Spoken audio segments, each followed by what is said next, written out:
ಯುದ್ಧ ಚಿಕ್ಕ ವಿರಾಮ ವಿಚಾರಕ್ಕೆ ಸಂಬಂಧಪಟ್ಟಂತೆ ನಾವು ಗಮನಿಸ್ತಾ ಇದ್ವಿ ಡಿಜಿಎಂಒಗಳ ಮೀಟಿಂಗ್ ಎಷ್ಟು ಕ್ರೂಷಿಯಲ್ ಆಗ್ತಾ ಇದೆ ಅಂತ. ಭಾರತದ ದಾಳಿಗೆ ಪಾಕಿಸ್ತಾನ ಸೇನಾ ಮುಖ್ಯಸ್ಥ ಬೆದರಿದ್ದಾರೆ. ಜೀವ ರಕ್ಷಣೆಗಾಗಿ ಬಂಕರ್ನಲ್ಲಿ ಅವತಿದ್ದ ಸೇನಾ ಮುಖ್ಯಸ್ಥ ಆಸಿಮ್ ಮುನೀರ್ ಈತನನ್ನು ಅರೆಸ್ಟ್ ಮಾಡಿದ್ರು ಅಂತೆಲ್ಲ ಸುದ್ದಿಗಳೆಲ್ಲ ಆಚೆ ಬಂದ್ವು. ರಾವಲ್ಪಿಂಡಿಯ ನೂರ್ ಖಾನ್ ಏರ್ ಬೇಸ್ ಮೇಲೆ ದಾಳಿ ಆಯ್ತಲ್ಲ, ಈ ಟೈಮ್ನಲ್ಲಿ ಬಂಕರ್ನಲ್ಲಿದ್ದಂತೆ ಸೇನಾ ಮುಖ್ಯಸ್ಥ ಆಸಿಮ್ ಮುನೀರ್ ಒಬ್ಬ ವೀಕ್ ಲೀಡರ್ಶಿಪ್ ಇದ್ರೆ ಹೆಂಗಿರ್ಬೋದು ಅನ್ನೋದಕ್ಕೆ ಇದು ಉದಾಹರಣೆ. ಸುಮಾರು 2 ರಿಂದ 3 ಗಂಟೆ ಬಂಕರ್ ಬಿಟ್ಟು ಆಚೆ ಬರ್ಲಿಲ್ವಂತೆ. ಜೀವ ರಕ್ಷಣೆಗೋಸ್ಕರ ಅದರೊಳಗಡೆ ಅವಿತು ಕೂತಿದ್ನಂತೆ. ಇದನ್ನೆಲ್ಲ ನೋಡಿದಂತಹ ನಮ್ಮ ಸೇನೆಯ ಸೈನಿಕರು ಇವನ್ ಯಾವ ಸೀಮೆ ಆರ್ಮಿ ಮುಖ್ಯಸ್ಥ ಅಂತ ಆಡ್ಕೊಂಡು ಪಕ್ಕ ನಕ್ಕಿರ್ತಾರೆ.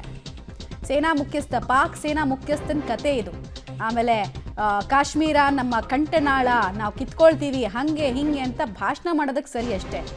ಕೇವಲ ಭಾಷಣದಲ್ಲಿ ಧೈರ್ಯ, ರಿಯಲ್ ಧೈರ್ಯ ಯುದ್ಧದ ಟೈಮ್ನಲ್ಲಿ ಒಬ್ಬ ಸೈನಿಕನಿಗೆ ಹೆಂಗಿರಬೇಕು ಫಸ್ಟ್ ಅಂಡ್ ಫಾರ್ಮೋಸ್ಟ್ ಅದು ಇರಲಿಲ್ಲ ಅನ್ನೋದು ಗೊತ್ತಾಗ್ತಾ ಇದೆ. ಬಂಕರ್ ಒಳಗಂತೆ ನಮ್ಮ ಸೇನೆಯ ಮುಖ್ಯಸ್ಥರು ಗಡಿ ಭಾಗದಲ್ಲಿ ನಿಂತಿದ್ದಾರೆ. ಮಿನಿಟ್ ಟು ಮಿನಿಟ್ ಇನ್ಫಾರ್ಮೇಷನ್ಗಳನ್ನು ಬ್ರೀಫ್ ಮಾಡ್ತಾ ಇದ್ದಾರೆ. ಅಲ್ಲಿಂದ ಡೆಲ್ಲಿಯಿಂದ ಬಾರ್ಡರ್ ಅಂತ ಸಾಕ್ತಾ ಇದ್ದಾರೆ. ಇವನ ಕತೆ ನೋಡಿದ್ರೆ ಹಿಂಗೆ. ಇವನನ್ನು ನಂಬ್ಕೊಂಡಂತಹ ಸೇನೆಯ ಮೊರಲ್ ಇನ್ನೆಷ್ಟು ಕುಗ್ಗಿರಬಹುದು ಅನ್ನೋದನ್ನ ಅಂದಾಜು ಮಾಡ್ಕೊಳ್ಳಿ. ಈ ಅಬ್ದುಲ್ ಮುನೀರ್ ಅನ್ನೋದಕ್ಕಿಂತ ಹೆಚ್ಚಾಗಿ ಇವನನ್ನ ಮುಲ್ಲಾ ಮುನೀರ್ ಅಂತ ಕರೀತಾರೆ.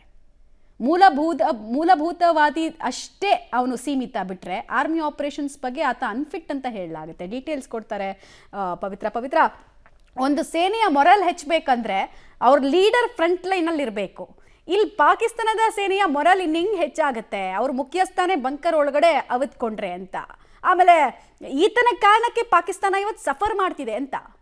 ಮಮತಾ, ಈಗ ಸೇನಾ ಕೇಂದ್ರ, ಪಾಕ್ನ ಸೇನಾ ಕೇಂದ್ರದಲ್ಲಿಯೇ, ಆ ಸನಿಹದಲ್ಲಿಯೇ ಭಾರತ ಪರಾಕ್ರಮ ತೋರಿರುವಂಥದ್ದು. ಪಾಕ್ ಅದನ್ನ ನಿರೀಕ್ಷೆ ಕೂಡ ಮಾಡಿರಲಿಲ್ಲ. ಇನ್ನೊಂದು ಕಡೆಗೆ ಅಣ್ವಸ್ತ್ರ ಇಟ್ಟಂತಹ ಭೂಗತ ಜಾಗದ ಸನಿಹದಲ್ಲೇ, ಆ ಬೆಟ್ಟದ ಚಿತ್ರಣವೂ ಸಿಕ್ಕಿದೆ, ಆ ಜಾಗದ ಸನಿಹದಲ್ಲೇ ಭಾರತದ ದಾಳಿ, ಏರ್ಬೇಸ್ ಮೇಲೆ ಭಾರತದ ದಾಳಿ, ಯಾವುದು ಕೂಡ ಪಾಕಿಸ್ತಾನ ಎಷ್ಟು ಪ್ರಮಾಣದಲ್ಲಿ ನಿರೀಕ್ಷೆ ಮಾಡಿರಲಿಲ್ಲ. ಏಕಾಏಕಿ ಭಾರತ ಒಂಚೂರು ಪುರ್ಸೊತ್ತು ಕೊಡದಂತೆ ಎಲ್ಲ ಲೆಕ್ಕನೂ ಕೂಡ ಚುಕ್ತ ಮಾಡ್ತೀವಿ ಅನ್ನುವಂಥ ವೀರಾವೇಶದಿಂದ ಹೊರಟಿತ್ತು. ಸೊ ಪಾಕಿಸ್ತಾನ ಸಂಪೂರ್ಣವಾಗಿ ಪತರುಗುಟ್ಟು ಹೋಗಿತ್ತು.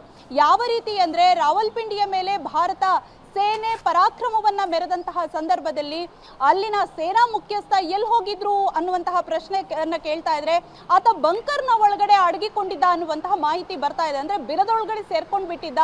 ಭಾರತದ ದಾಳಿಯ ಅದನ್ನ ಎದುರಿಸೋದಕ್ಕೆ ಸಾಧ್ಯ ಇಲ್ಲದೆ. ಸೊ ಸೇನಾ ಮುಖ್ಯಸ್ಥನೇ ಈ ರೀತಿ ಆದ್ರೆ ಆ ಸೇನೆಯ ಮಾರಲ್ ರೈಟ್ಸ್ ಎಲ್ಲಿರುತ್ತೆ ಅನ್ನುವಂಥದ್ದು. ಇನ್ನೊಂದು ಕಡೆಗೆ ಆ ಸೇನೆ ಒಳಗಡೆ ಯಾವ ರೀತಿಯಾಗಿದೆ ಅಂದ್ರೆ, ಭಾರತ ಯಾವಾಗ ದಾಳಿಯನ್ನ ಮಾಡುತ್ತೆ ಅನ್ನುವಂತಹ ಸೂಚನೆ ಸಿಕ್ಕಿತ್ತು, ಆಗ್ಲೇ ತುಂಬಾ ಜನ ಸೈನಿಕರು ನಾವು ರಾಜೀನಾಮೆಯನ್ನ ಕೊಟ್ಬಿಟ್ಟು ಹೋಗ್ಬಿಡ್ತೀವಿ ಅನ್ನುವಂತಹ ಒಂದು ಮಾಸ್ ಅಲ್ಲಿ ರೆಸಿಗ್ನೇಷನ್ ಅನ್ನ ಕೊಡುವಂತಹದ್ದು ಕೂಡ ನಡೀತಾ ಇತ್ತು. ಆದ್ರೆ ಯಾವುದೇ ಕಾರಣಕ್ಕೂ ರಾಜೀನಾಮೆಯನ್ನ ಕೊಡುವಂತಿಲ್ಲ ಅನ್ನುವಂತಹ ಕಟ್ಟಾಜ್ಞೆಯನ್ನ ಕೂಡ ಮಾಡಿದ್ರು. ಸೊ ಈಗ ಬರ್ತಾ ಇರುವಂತದ್ದು ಮಾಹಿತಿ, ಅಲ್ಲಿನ ಸೇನೆಯ ಮುಖ್ಯಸ್ಥನೇ ಬಿಲದೊಳಗಡೆ ಸೇರ್ಕೊಂಡ್ಬಿಟ್ಟಿದ್ದ. ಅದಾದ ನಂತರ 2 ರಿಂದ 3 ಗಂಟೆಗಳ ಕಾಲ ಸತತವಾಗಿ ಆಸಿಮ್ ಮುನೀರ್ ಅಲ್ಲಿ ಬಂಕರ್ನ ಒಳಗಡೆ ಸೇರ್ಕೊಂಡಿದ್ದ. ಅದಾದ ಬಳಿಕ ದಾಳಿಯ ಬಳಿಕ ಆತನನ್ನ ಮತ್ತೆ ಸುರಕ್ಷಿತ ಸ್ಥಳಕ್ಕೆ ರವಾನೆ ಮಾಡಲಾಗಿತ್ತು. ಸೇನಾ ಮುಖ್ಯಸ್ಥನೇ ಈ ರೀತಿ ಅವತ್ಕೊಂಡು ಕೂತ್ಕೊಂಡಿದ್ರೆ ಸೈನಿಕರಿಗೆ ಎಲ್ಲಿಗೆ ಬರಬೇಕು ಶಕ್ತಿ ಪರಾಕ್ರಮ? ಒಂದ್ ಕಡೆಯಿಂದ ವಾಯುನೆಲೆಯನ್ನ ಕಳ್ಕೊಂಡಿದೆ, ಇನ್ನೊಂದು ಕಡೆಯಿಂದ radar system, air defence system ಎಲ್ಲವನ್ನ ಕೂಡ ಸಂಪೂರ್ಣವಾಗಿ ಭಗ್ನ ಮಾಡಿದೆ. ಜೊತೆಗೆ ಪ್ರಮುಖ ನಗರದ ಮೇಲೆ ಪ್ರಹಾರವನ್ನ ಮಾಡಿದೆ ಭಾರತದ ಸೇನೆ. ಸೊ ಹಾಗಾಗಿಯೇ ಪಾಕಿಸ್ತಾನದ ಸೇನಾ ಮುಖ್ಯಸ್ಥ ಅವಿತ್ಕೊಂಡು ಕೂರುತ್ತಿರುವಂತಹ ಪರಿಸ್ಥಿತಿ ನಿರ್ಮಾಣವಾಗಿತ್ತು ಮಮತಾ. ಓಕೆ, ಹಾಗೆ ಸಂಪರ್ಕದಲ್ಲಿ ಪವಿತ್ರ ವಾಪಸ್ ಬಂದೆ.